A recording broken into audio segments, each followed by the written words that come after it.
Hello, this is Tim Congdon. I'm chair of the Institute of International Monetary Research at the University of Buckingham.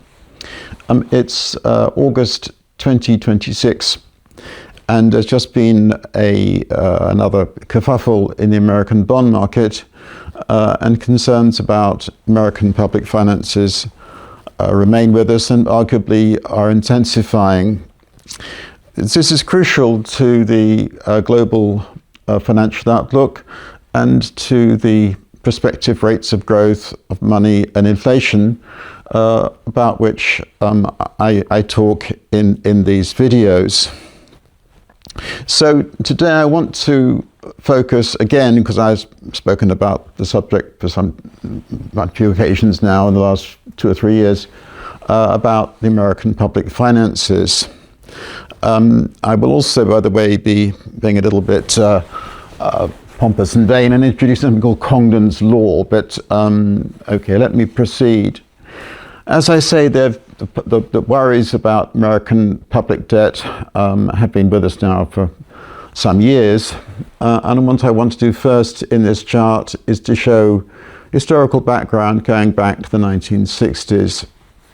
You'll see then that the ratio of public debt to GDP in the USA had come down to well under 50%. Debt deficits were political issues, but they weren't that prominent. No one doubted that the American government could pay its bills. So it was a subject, but not that prominent.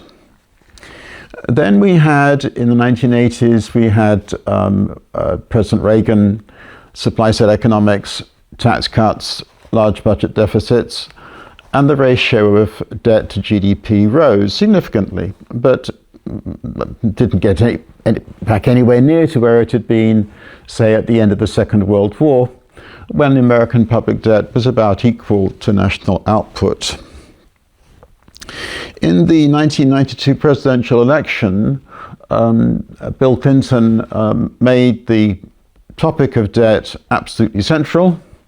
He was elected, and he did bring the debt under control. He had some years of surplus at the end of his 8-year presidency.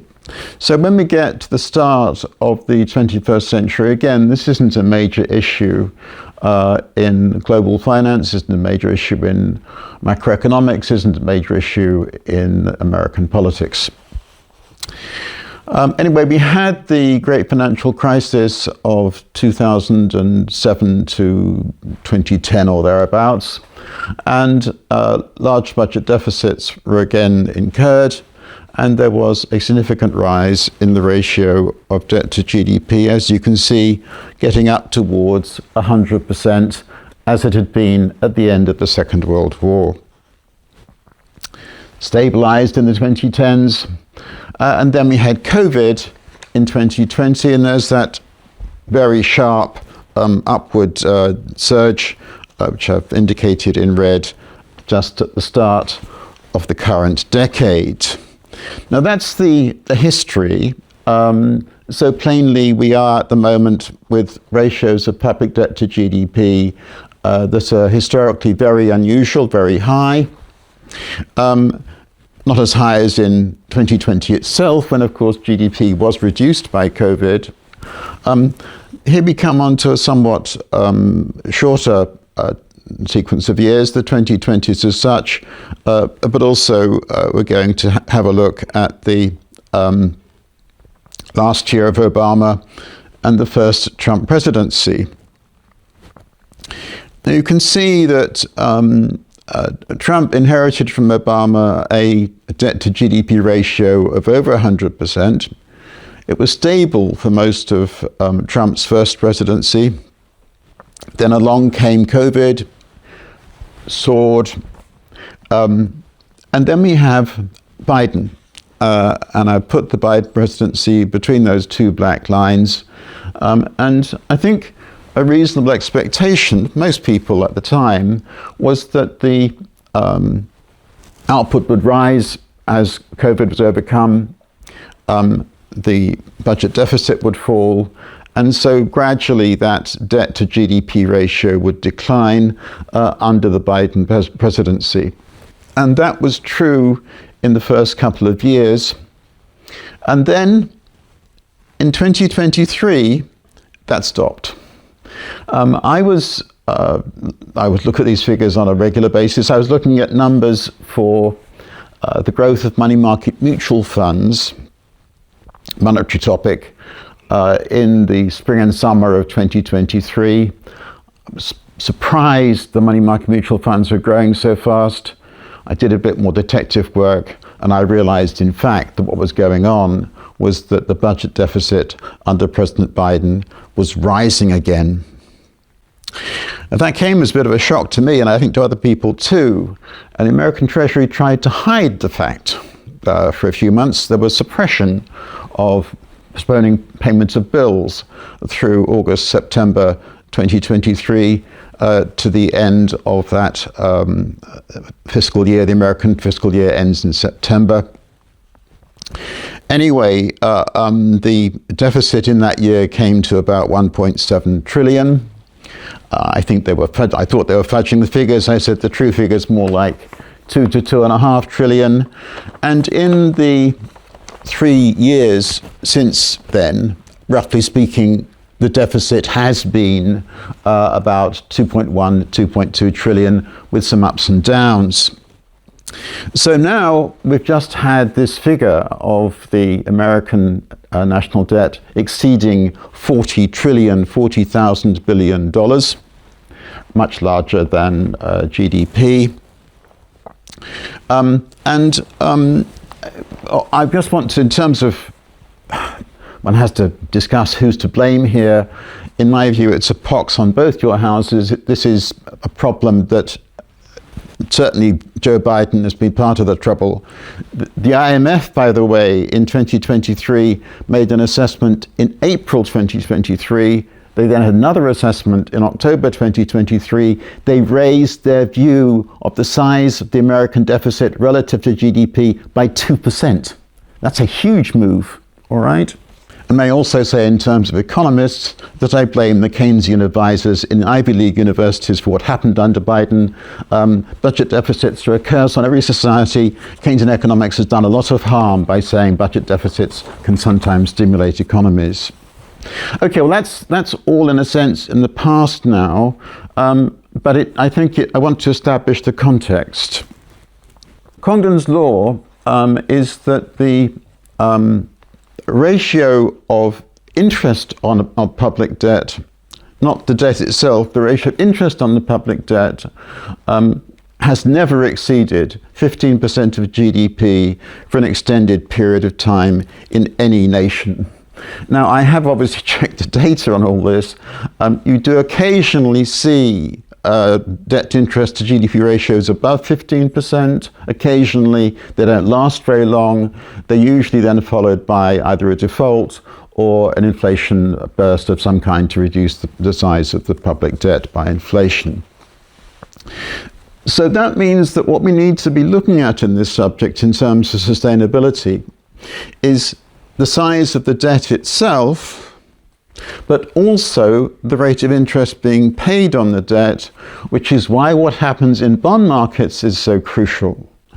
If bond investors sell their debt, the price goes down, the yield goes up, and that then means that future issues of the debt and also replacements for redeemed debt as it's being redeemed have to be at a higher interest rate. The debt interest bill goes up, and as I said, there are no examples of debt interest exceeding 15% of GDP for any sustained period. Now, this is a chart actually done in October 2023 of the expected ratio of debt to GDP in the USA from the IMF. And it was saying that the ratio would reach 130% in 2030. Now, this is a chart of the American Treasury bill rate. This is the the rate on very short-dated American public debt. the debt, the yield on 10-year, 30-year paper would normally be higher. You'll see that in the early 1980s, as Volcker was trying to bring American inflation down, the Treasury bill rate went up to the teens. By the way, so did Treasury bond yields. The 30-year bond yield went up to 16%. Well, if the debt is 130%, and the interest payment is, say, 10%, then that means that the debt interest to GDP ratio is 13%. And if it's 15, if the interest rate were 15%, as it has been in the lifetime of many people still living, including myself, by the way, then that figure is not 13%, it's 19.5%, 20%. I'm sorry, the USA is bust. Might say it's hysterical. Dozens of countries get into messes like this. Dozens. And normally the political class has got enough courage and enough, can look forward long enough that this sort of thing doesn't happen. And bless President Clinton that at least he brought this under control in the 1990s. What's going on in the 2020s is, I'm afraid, much more pathetic. Here we have what's been going on in the very recent past. This shows you talking about the change in a 2-month period compared with the year earlier. All right? Because what's happened for the June and July months in the USA is that the deficit was $287 billion higher in those 2 months in 2026 than in 2025. Now, plainly, deterioration in 2 months of getting on for 300 billion, well, 2 months out of 12 multiplied by 6 gives you a deterioration of 1.8 trillion. What the hell's going on? Now, having said that, let's be clear that under the second Trump presidency, for some time through 2025 and earlier this year, the deficits typically have been lower than in nominal terms than a year earlier. And it's only in the recent past that we've had these, very recent past, the last couple of months, we've had these rather shocking figures. It's maybe related to the war with Iran, I'm not sure. Anyway, it's happened. So the question then is, if you're a bond investor, what do you do? You know, you're aware of these figures, you watch these figures, as indeed do obviously Trump himself, Scott Bessent, his Treasury Secretary, and so on. There appears to be a bit of an impasse in the bond market, bond investors saying they wouldn't take up new issues of public debt. I don't know exactly what's going on, but we had an announcement on Wednesday, the 20th of August, from Scott Bessent, the Treasury Secretary. He said that in future, with sales of debt at the long end of the Treasury market, the Treasury would actually buy back each operation $4 billion, not $2 billion, reducing the pressure on the markets. Look, this is not very impressive. It's true that the yields did fall back for a few hours. I think everyone was rather surprised by the announcement.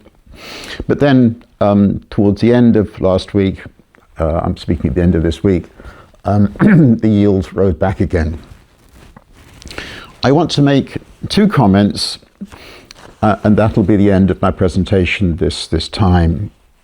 The first comment is that this is just much too small to make any difference.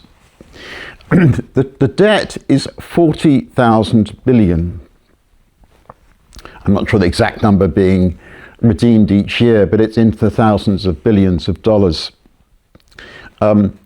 the notion that a change between 2 billion and 4 billion matters to anything. It's like talking about the size of a puddle next to a huge an overflowing reservoir. Bonkers. It's much too small to matter. But the second point I want to make is more conceptual and more fundamental. If the government buys bonds from the general public, from financial institutions, that increases the bank deposits of the general public, the financial institutions, or whatever. These bank deposits are money. That huge reservoir threatens to overflow, causing a flood. A flood of what? Of inflation, because there's excessive money growth. Look, Mr. Besant, you could buy back the whole issue. You can always do that by borrowing from the Federal Reserve. You know, this question of how large the resources of the American government. I think, you know, Trump has said that the US government has huge resources to deal with this problem. Of course it has, in one sense. It has indeed not large, but infinite resources. They're called the printing press. The rate of money growth in the USA at the moment, measured properly, in my view, I always look at broad money, is about probably 7-8%, something like that. The Federal Reserve doesn't produce proper figures. It's something of that order. It's not compatible with inflation of 2%. Bond yields are still far too low. The problem of the rise of the American public debt and the risk of ever-rising debt interest bills, of the eventual monetization of these deficits and debt has not been solved at all. And announcements like those made by Mr. Besant last week, Wednesday the 20th of August, are simply pathetic relative to the kind of action that is really needed. I'm sure this will be sorted out in due course, and that of course is what bond investors in general believe. The longer this is postponed, the larger the debt interest bill becomes. Debt interest is a stupid kind of public spending. It doesn't produce anything worthwhile at all. It's simply an internal transfer between the taxpayers and the bondholders. It's a daft kind of public spending.